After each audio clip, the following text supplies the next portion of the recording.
विकास और आप देख रहे हैं चौकस भारत। देखिए, आज बिहार पुलिस मुख्यालय में प्रेस कॉन्फ्रेंस हुआ। इसका अगुवाई एडीजी जयेश गंगवार सर ने किया। इन्होंने आज 3 मुद्दे पर बात रखी। पहला मुद्दा भारत नेपाल बॉर्डर को लेकर, जिस तरह से अवैध तरीके से विदेशी लोग भारत प्रवेश कर रहे थे।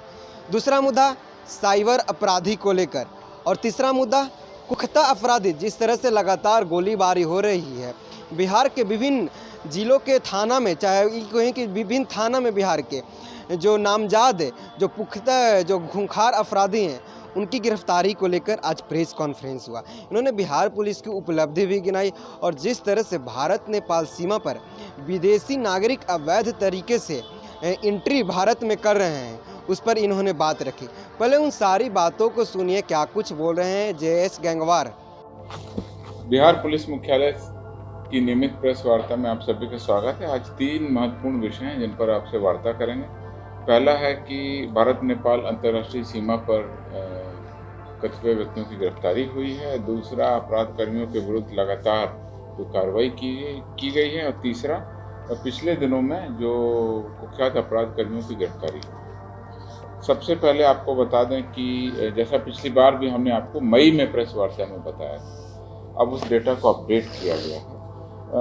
वर्ष 2023 में अब तक, यानी कल रात तक, भारत नेपाल अंतर्राष्ट्रीय सीमा पर की गई घुसपैठ एवं अन्य जो गतिविधियां हैं उसके विरुद्ध में लगातार हम लोग कार्रवाई करते हैं। सीमा पर हमारी चौकसी बनी हुई है, केंद्र के बल वहाँ तैनात हैं और राज्य पुलिस भी उनके साथ में मिलकर कार्रवाई कर रही है। मई तक कुल 35 विदेशी नागरिकों को बिहार में प्रवेश अवैध रूप से करने के कारण और विभिन्न प्रकार के आपराधिक गतिविधियों में शामिल होने के कारण गिरफ्तार किया गया। अब यह कुल संख्या बढ़कर के 47 हो गई, जिसमें सीमा से अवैध प्रवेश के 32 मामले हैं। इसके अलावा सोना की तस्करी में शामिल 6, एनडीपीएस और मद्य निषेध की तस्करी में शामिल 5, अवैध फॉरेन करेंसी से शामिल 1, अवैध हथियार में शामिल 1, चोरी की गई संपत्ति से संबंधित 2, कुल 47 मामले हमारे प्रकाश में आए हैं। अभी तक ये 47 जो विदेशी नागरिक हैं वो 12 कंट्री से ताल्लुक़ रखते हैं, 12 राष्ट्र, जिसमें नेपाल, सूडान, म्यांमार, रूस, चेक रिपब्लिक, चीन के तिब्बत वाला भाग, चीन, पूर्वी अफ्रीका, उज्बेकिस्तान, नाइजीरिया, बांग्लादेश एवं संयुक्त राज्य अमेरिका के। इनको विभिन्न प्रकार के अपराधों में गिरफ्तार किया गया जानकारी देते हैं। इधर हाल में जो 2 मुख्य गिरफ्तारियां हुई हैं उसके बारे में आपको बता दें। दिनांक 20 सितंबर को मधुबनी जिला के हरलाखी थाना अंतर्गत भारत नेपाल अंतर्राष्ट्रीय सीमा पर अवस्थित पिपरौन जटही चेक पोस्ट पर तैनात एसएसबी के द्वारा भारत से नेपाल की तरफ जाती हुई एक महिला दिखाई दी, जो दिखने में भारतीय मूल की प्रतीत नहीं हो रही थी। संदेह के आधार पर उस महिला से पूछताछ की गई तो उसने अपना नाम मुखब्बत मुरोडोवा बताया और अपनी राष्ट्रीयता उज्बेकिस्तान बताई। महिला से पहचान पत्र की जब मांग की गई तो उसने अपने मोबाइल में पासपोर्ट दिखाया, किंतु उसके मोबाइल में एक ही नाम से 2 पासपोर्ट अलग अलग बने हुए दिखाए गए और उसके पास से एक भारतीय कार्ड भी मिला जिस पर उसका नाम था, फोटो था तथा पता में सुल्ताना शेख, वेस्ट दिल्ली अंकित था। इस प्रकार से वो पूर्णतः संदिग्ध और गलत डॉक्यूमेंट्स लेकर के घूम रही थी। उसके आधार पर उसके पास से अन्य सामानों के साथ में एक मोबाइल फ़ोन भी पाया गया जिस पर भारतीय सिम लगा हुआ था। तो इस प्रकार से इसकी राष्ट्रीयता पूछने पर कुछ, उसके मोबाइल फ़ोन में कुछ और एक भारतीय कार्ड भी बना था, सिम भी था। इस पूरी गतिविधि और संदेहात्मक के कारण उसको मधुबनी जिला पुलिस को सौंपा गया और गलत दस्तावेज उपलब्ध कराने, भारतीय वीज़ा नहीं रहने तथा जाली कार्ड, भारत का जो कार्ड है वो पाए जाने के आरोप पर उस तथा कथित उज्बेकिस्तानी महिला को हरलाखी थाना कांड संख्या 248/23 दिनांक 21/9/2023 में भादवी की विभिन्न धाराएं जिसमें धोखाधड़ी 420 शामिल है तथा भारतीय पासपोर्ट अधिनियम के अंतर्गत प्राथमिकी दर्ज करते हुए न्यायिक हिरासत में भेज दिया गया। कांड का अनुसंधान किया जा रहा है, किस प्रकार से वो किन तत्वों के माध्यम से शामिल हुई और क्या उसका उद्देश्य था, उन सब बिंदुओं पर अनुसंधान के बाद आपको हम अवगत करेंगे। इसी तरह से 21 सितंबर को अर्थात कल में अपराध कर्मियों अभियुक्तों की गिरफ्तारी की कुल संख्या 2,31,172 है। ये अगस्त तक का आंकड़ा। इसमें हार्डकोर अपराध कर्मियों की गिरफ्तारी अगर कहें तो 8,459। इन आंकड़ों में किस तरह से बिहार पुलिस और अधिक सक्रिय होकर कार्रवाई की जा रही है उसके बारे में मैं आपको बताना चाहता हूं, जो आंकड़ों से स्पष्ट हो जाएगा। अगर हम 2021 का आंकड़ा, 2022 का आंकड़ा और 2023 का आंकड़ा लें तो कुल गिरफ्तारी 2021 में 1,97,582 थी, 2022 में 3,46,332 थी और अगस्त तक अर्थात वर्ष 2023 के 8 महीनों में कुल अभी तक 2,31,172 तो गिरफ्तार हो चुके हैं। तो इस प्रकार से हमारा आंकड़ा बढ़ चुका है और मैं आपको बताऊंगा प्रति माह अगर औसत गिरफ्तारी की बात करें उसको देखने से 2021 में प्रति माह गिरफ्तार हो रहे थे 16,465 अपराधी प्रति माह, हर महीने 16,465। 2022 में संख्या बढ़ के हो गई 28,861 प्रति माह, 16,000 से बढ़कर के 28,000, लगभग दुगने से थोड़ा कम। और इस साल इसको भी संख्या पार कर गई है 28,896 अभी तक अगस्त तक प्रति माह गिरफ्तारी हो चुकी है, जो कि 2022 के भी प्रति माह औसत से काफी ज्यादा है। अगर प्रति माह हार्डकोर अपराधी की बात करें तो 2021 में 756 प्रति माह गिरफ्तार होते थे, 2022 में 759, लगभग 756 और 759 औसतन बराबर चल रहा था। लेकिन 2023 में अभी से लेके जनवरी से लेकर अगस्त तक जो औसत निकालते हैं 1,253, अर्थात ये संख्या भी लगभग दुगनी हो गई। अधिक से अधिक अपराध कर्मियों को हम गिरफ्तार कर रहे हैं और इसकी आंकड़ा बिल्कुल आपके सामने स्पष्ट करता है। इस पूरे अभियान में जिला पुलिस, विशेष कार्यबल और विशेष हमारी टीमें लगातार काम कर रही हैं। आज सूचना पर आधारित भी गिरफ्तारी हो रही है और राज्य के बाहर जाकर के भी गिरफ्तारी हुई, जिसका ब्यौरा समय समय पर उपलब्ध करा। तीसरी मुख्य वार्ता के बिंदु है पिछले दिनों में कुख्यात वांछित अपराध कर्मियों की जो गिरफ्तारी हुई है उसके बारे में आपको अवगत कराता हूं। 20 सितंबर को गोपालगंज पुलिस द्वारा अंतर्राष्ट्रीय शराब माफिया प्रमोद सिंह को देवरिया उत्तर प्रदेश से गिरफ्तार किया गया। ये अंतर्राज्यीय शराब माफिया बिहार एवं उत्तर प्रदेश दोनों राज्यों में इनके विरुद्ध में शराब संबंधी मामले दर्ज हैं।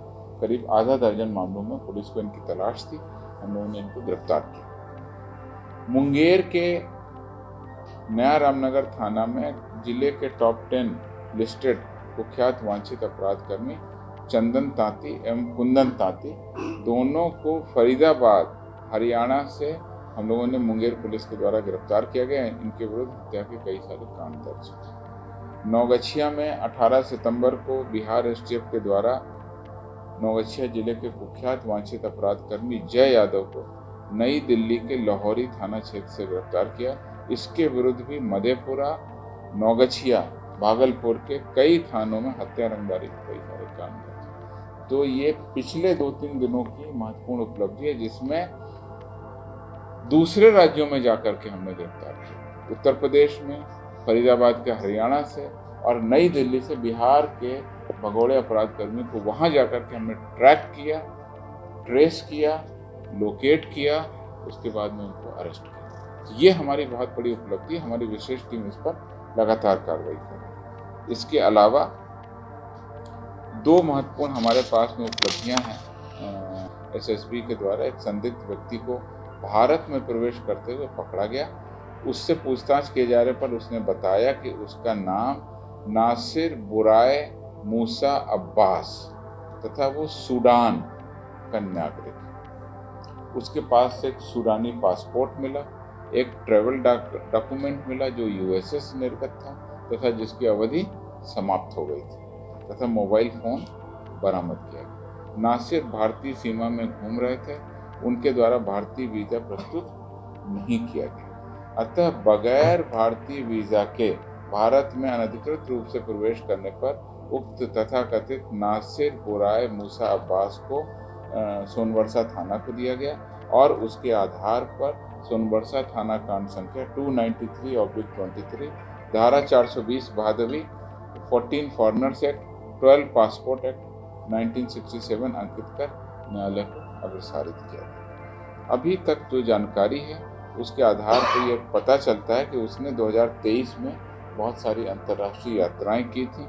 फरवरी 22 में वो यूएई गया था, मई 2023 में वो कीनिया गया था, एक माह पूर्व वो टूरिस्ट वीज़ा पर नेपाल भी आया था, जिसकी अवधि भी 2 जुलाई 23 को समाप्त हो गई थी। इस प्रकार से इस तथाकथित भ्रमणशील विदेशी नागरिक को गिरफ्तार किया गया, अपराध का अनुसंधान किया जा रहा है। पूरे बिहार में अभी तक कुल 47 ऐसे लोगों को गिरफ्तार किया गया, जिसका ब्यौरा मैंने अभी आपको बताया। दूसरी महत्वपूर्ण जानकारी कि अपराध नियंत्रण और कानून का राज स्थापित करने के लिए अपराध कर्मियों के विरुद्ध जो कुल कार्रवाई है उसका ब्यौरा दें। पिछली प्रेस कॉन्फ्रेंस में हमने आपको एसटीएफ के द्वारा जो कार्रवाई की गई थी उसका ब्यौरा एक महत्वपूर्ण अभियान चलाया गया।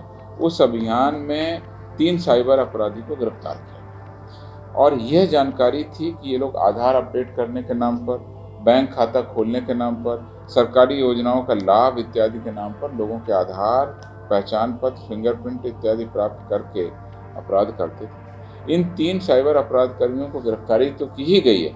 इनके पास से विभिन्न बैंकों के 90 एटीएम कार्ड, 23 नकली थंब इम्प्रेशन, 6 आधार कार्ड की छाया प्रति, 109 पासबुक एवं 1 चेकबुक भी बरामद किया गया। किस प्रकार से बड़े पैमाने पर यह पूरा गैंग चला करके लोगों को ठगते थे और अपने अकाउंट्स में किस तरह से पैसे ट्रांसफ़र करते थे, वो सारा अभियान चलाया गया। लोग गिरफ्तार हुए, अब आगे भी हम लोग इस पर कार्रवाई करेंगे। इसके अलावा 19 सितंबर को एक माओवादी की गिरफ्तारी हुई है, जो कि सारण के दरियापुर थाना में गुप्त सूचना के आधार पर वांछित माओवादी अग्निदेव राम को अवैध हथियार के साथ में गिरफ्तार कर लिया गया। इसके विरुद्ध दरियापुर एवं डरनी थाना में करीब 6 कांड में दर्ज। इसके अलावा 4 और महत्वपूर्ण उपलब्धि। मोतिहारी के हरसिद्ध थाना में 18 सितंबर को कुछ अज्ञात अपराध कर्मियों के द्वारा मादक पदार्थ एवं हथियारों की खरीद बिक्री और किसी बैंक इत्यादि में लूट की बड़ी घटना को अंजाम देने की योजना बनाई जा रही है, ऐसी सूचना पुलिस को मिली। इस पर 4 अपराध कर्मियों को गिरफ्तार कर लिया गया। उनके विरुद्ध मादक पदार्थ, देशी कट्टा, कारतूस इत्यादि सब बरामद किया गया।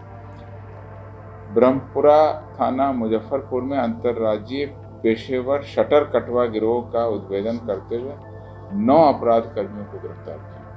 ये सभी शटर कटवा गिरोह के थे। इनके द्वारा बिहार के बाहर, उत्तर प्रदेश के लखनऊ, असम के दीमापुर, नेपाल में भी दुकानों के शटर काटकर तोड़कर चोरी की घटनाओं को अंजाम दिया गया है। इसके अलावा बिहार के भी दरभंगा, मोतिहारी, मुजफ्फरपुर के कई थाना क्षेत्रों में इस गिरोह ने अंजाम दिया था। इस पूरे अभियान को चलाते हुए 9 अपराध कर्मियों की गिरफ्तारी, मोबाइल फोन 9, कटर, कैंची, पिकअप वैन जिससे वो सामान इत्यादि ले जाते, सबको बरामद कर दिया गया। मुंगेर के जमालपुर थाना क्षेत्र में 20 सितंबर को 7 हथियार तस्कर को इकट्ठे गिरफ्तार किया गया। सूचना मिली थी कि जमालपुर थाना अंतर्गत जुबली बेल के पास कुछ व्यक्तियों द्वारा इस तरह की तस्करी की जा रही है, उसके लिए इकट्ठा हो रहे हैं। 7 हथियार तस्करों के पास से अर्धनिर्मित पिस्तौल 21, बैरल 21 जिससे कि हथियार बनाया जा सकता है, उनके साथ में इन 7 लोगों को गिरफ्तार किया। इसके अलावा सिवान के जामू बाजार थाना में जिले के टॉप 10 में शामिल कुख्यात वांछित अपराधी विशाल सिंह को गिरफ्तार किया गया है। इसके पास एक देशी पिस्तौल, जिंदा कारतूस हैं और कई सारे थाना क्षेत्रों में वांछित रहा है। इस प्रकार से आपको पिछले 3-4 दिनों में जो महत्वपूर्ण उपलब्धि है, राज्य के बाहर अन्य राज्यों में भी हमने गिरफ्तारी की है, साइबर गैंग का उद्भेदन किया है, बड़े अपराधी गिरोह का उद्भेदन किया है और साथ ही साथ शटर कटवा गिरोह का भी उद्भेदन किया। इसके बारे में आप जानते हैं। Thank you. आपने सुना होगा ये बिहार के एडीजी जयेश गंगवार सर थे। इन्होंने कहा कि जिस तरह से अवैध रूप से विदेशी लोग भारत में प्रवेश कर रहे हैं, इसको लेकर केंद्र की पुलिस और राज्य की पुलिस दोनों सतर्क हो गई है। ये आंकड़ा मई तक 35 था, लेकिन कल रात तक यानी कि 21 सितंबर तक 47 हो गया है। इन्होंने दूसरा मुद्दा साइबर अपराधी को लेकर कहा। इन्होंने कहा कि 3 ऐसे साइबर अपराधी को गिरफ्तार किया गया है। उसके पास से 6 आधार कार्ड, 9 विभिन्न प्रकार के ATM विभिन्न बैंकों के, 106 पासबुक और 23 फिंगर प्रिंट उनके पास से गिरफ्तार हुआ है। और तीसरा मुद्दा था अपराधी को लेकर। लगातार जिस तरह से बिहार में आए दिन घटना देखने को मिल रहा था, लगातार पुलिस पे सवाल उठ रहे थे, उसको लेकर था। इन्होंने कहा कि जितने बिहार के थाना है, जो सबसे बड़ा अपराधी है, कुख्यात अपराधी है, उसको पुलिस एक पर एक करके पकड़ रही है और ये सफलता लगातार मिल रही है। उन्होंने बिहार के मुजफ्फरपुर, भागलपुर, कई जिलों के नाम भी गिनाया कि इस जिला के इस अपराधी ने गिरफ्तार हो गई है। आप देख रहे हैं चौकस भारत। मैं विकास कुमार, पटना। धन्यवाद।